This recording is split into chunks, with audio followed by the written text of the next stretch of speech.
See, I like this t-shirt, but I wonder how many people are pissed off it doesn't fuck with the green screen. I know, it's just a slightly different shape. When I ordered it, it was bright green, alright? I'm sorry. John Warne Gates, better known by his nickname of Better Million Gates, basically spent his entire adult life gambling away large swaths of money, seemingly on a whim. While Gates' long-suffering wife was often happy to indulge her husband's gambling ways, he was always sure to keep a few diamonds on hand in case she ever got pissed off. He was called Better Million Gates. Yeah, that's a fairly baller-ass nickname, so we should probably just explain how he got that. Because the story goes that way back in the day when he was alive and, not what he currently is, dead, and he bet roughly $70,000 on a single horse race, which doesn't sound all that extravagant. So I should point out that at the time Gates was alive, this amounted to about $2 million in today's money. And for that race, he won about $600,000 in return.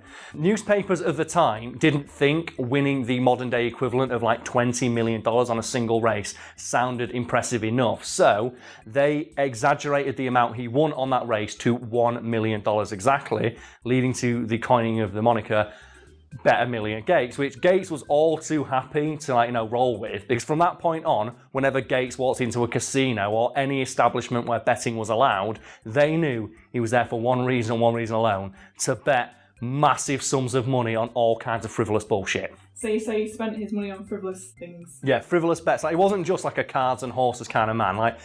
Better Million Gates would bet on fucking anything, and this was well known, and there are stories about him throwing away thousands of dollars on the stupidest things imaginable. One of my favourite examples being when he was waiting for a horse race. So he was waiting to gamble money, but was bored, so decided to gamble some money while he waited, and looked outside to the window and saw it was raining, and then bet with a fellow, multi-millionaire, okay, pick a raindrop, which one reaches the bottom of the window pane first, I'll put $3,000 on it. And then you've got other silly things like, flipping coins, rolling dice, picking single cards off a deck. He'd do all that. If someone proposed a wager to him, he would be more than happy to accept it and then later double it if he lost, because he just had that much fucking money.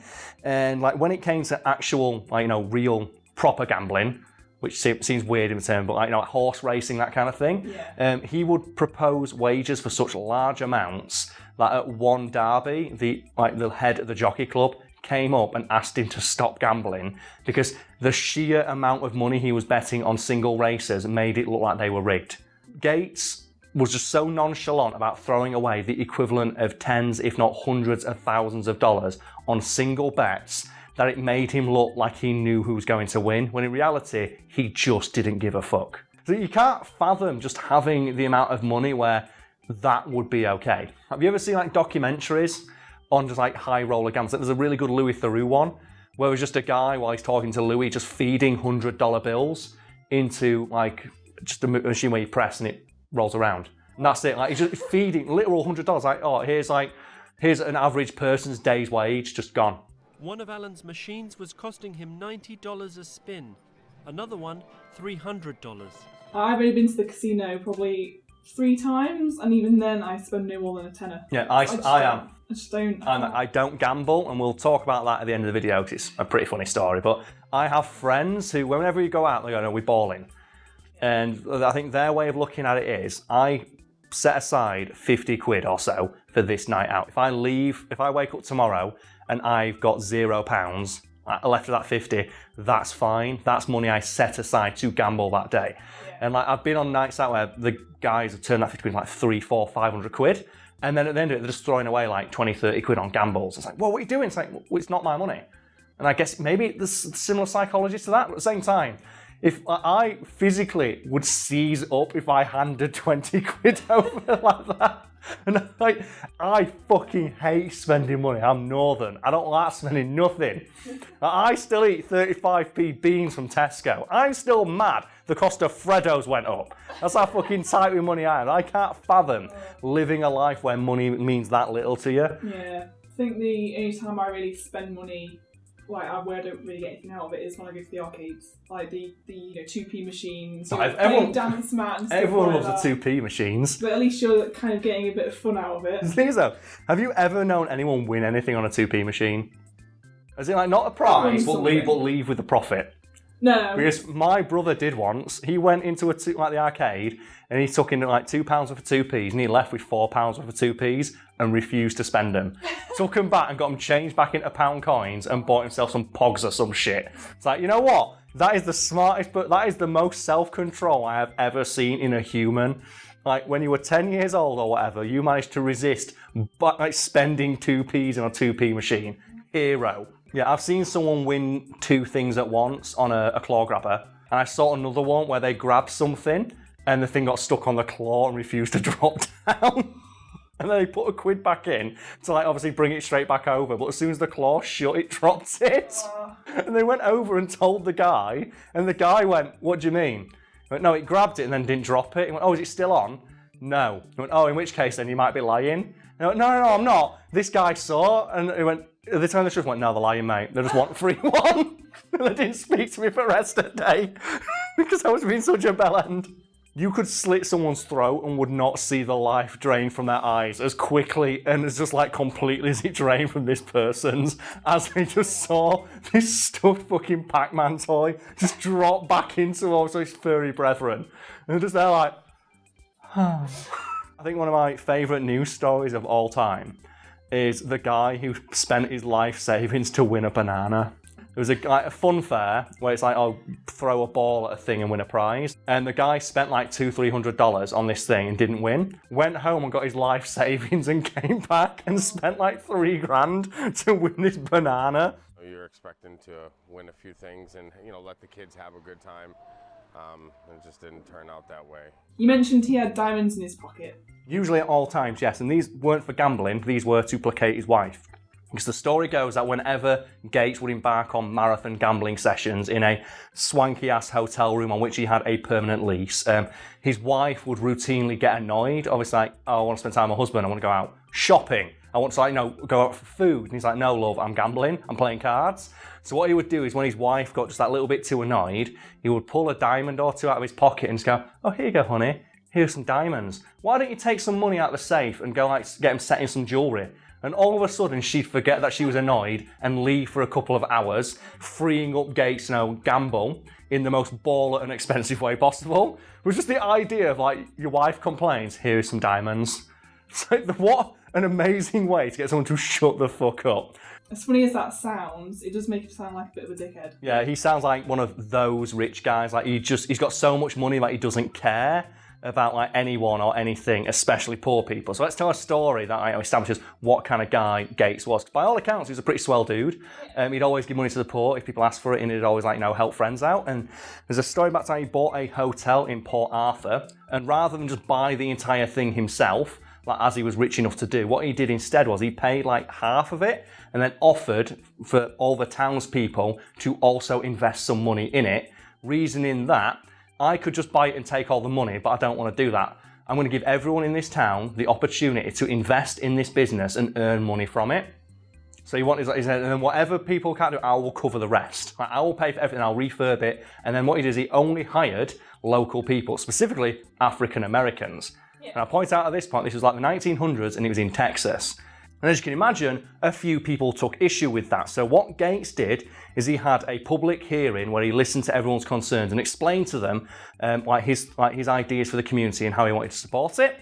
Is what I'd say if Gates wasn't a fucking baller-ass pimp. Because what he did instead was he asked his assistant to get his gun, pointed it at the crowd and said, "Anyone who has a problem with me hiring African Americans will be shot by me, and I'm rich as fuck so I'll get away with it. Anyone got a problem?" And after that, no one ever harassed one of his workers ever again. I'm not surprised. Just that thing though of, it's like, Mr. Gates, why have you hired African Americans to work in your establishment?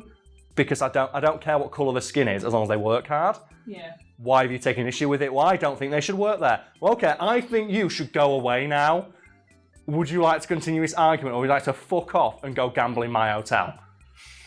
That's that idea, just pulling a fucking gun and saying, "I will shoot you right now, and I'm rich so I'll get away with it. Stop being racist." You can just go live your life and contribute to society, or you can keep being racist and I'll just shoot you. What's the choice? It's like, what fucking baller, I love him. So as we mentioned in this video, I don't really gamble all that much. I put a tenner In a casino, if I've been invited to a casino night, or like, I put a $5 on a football match, because I don't really care about football. As the saying goes, it makes it interesting. But I have no real interest in gambling. And that is because I think, genuinely, I have had my run of luck for this life in regards to gambling. Because when I was in university, a friend of mine, who I'll call Adam, because that's his name, swore to me that he had discovered a system for gambling and always making money.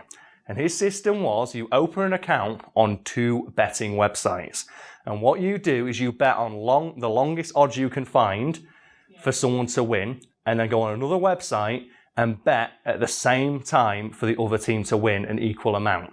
And you will always make a profit. So before anyone goes out and tries this, it does not fucking work. Because we later discovered that what he was actually doing is he was betting for the other team to win by a certain amount. And that's why the odds were different. Yeah. So say, for example, you bet on a football game, you bet on the long odds to win at 10 to 1, and then you bet on the favourites to win, but he was betting for them to win by like 3 goals, which obviously puts the odds up. So the odds of them doing that are roughly 10 to 1 as well. So whatever money you bet, you'll get back in some way. And I didn't understand gambling at the time, so I didn't know this was what I was doing, neither did he. Because he didn't come to university for 3 days, and I came into his house, and he was sat on his bed in his fucking shorts, with a dressing gown belt tied around his head with his Xbox Live thing on it, because that's how he played Xbox Live, because he couldn't afford to buy a new headset. On his laptop screen going, "Oh, Karl, I've won $3,000. What? Oh, I've won $3,000. What do you mean?" And he showed me his betting account, and he had $3,000 in it. And he started like 200 because he was doing this. Wow. And it later turned out he actually just won, miraculously, 10 fucking long shot bets in a row by accident. And obviously, but this time, we didn't know that. So I saw his system, and I saw him live bet 400 quid on, like, the winner to win. And they won by, like, the right required amount. We were betting on Russian basketball. This is fucking true. And he bet 400 quid on Russian basketball with the odds and got his money back and made like 50, 60 quid. And I went, I'll do that. So I got, that's out of my student loan. So I bet my student loan that I had left at the time, all 500 fucking quid of it on his system. Because I thought, you're seeing an account with $3,000, he's won every time. Yeah. And while we were sat there on the thing waiting for the game to end, which we couldn't see live, we just saw numbers on a screen, our other friend came down, looked at it and went, you're betting on this team to win by 20 clear goals, right? So what happens if they only win by 15? Well, that bet will not pay out, and neither will this one. So wait, so I'll lose 500 quid. And Adam at the point had bet like $2,500. He'd bet almost everything he'd won. And we just sat there, we'll lose all our money. How much are they winning by now? 15. How much of the game's left? 3 minutes. So we sat there looking at numbers on a screen as our other friend danced around like an arsehole going, "Oh, we're going to lose all the money. Karl's bet his student loan. What a dickhead."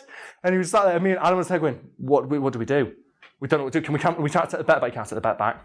And then the clock went, and then all your money gets taken out of your account. And we went, "Oh, we've lost it. That's it. We're done.